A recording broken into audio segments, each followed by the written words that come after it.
అభయ్ నేను మళ్ళీ చేస్తాను, టేక్ కేర్. చూడంజలి, అభయ్ తన గురించి ఆలోచించుకుంటూ డిప్రెషన్లోకి వెళ్ళిపోయాడు. అందుకే ధైర్యం చెప్తున్నాను. సి భవ్యది న్యాచురల్ డెత్ కాదు, something has happened it the party. నా దగ్గర ఒక థియరీ ఉంది. అంజలి, అసలు నువ్వేం మాట్లాడుతున్నావు? అవును, ఆ రోజు తనకి అభయ్ దేవ్లతో జరిగిన argument. Stop it Anjali. Post mortem report కూడా చూసావు కదా. Accept the reality. నేను చెప్పేది విను. ఆ రోజు okay Anjali, you need some rest. కూర్చో, నేను వాటర్ తీసుకొస్తాను.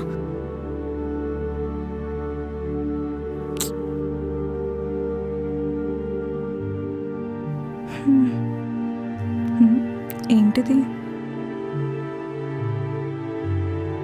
సర్లే.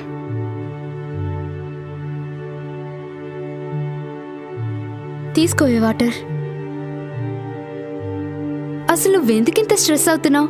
నీకు చాలా రెస్ట్ కావాలి. ఇంటికెళ్ళి రెస్ట్ తీసుకో.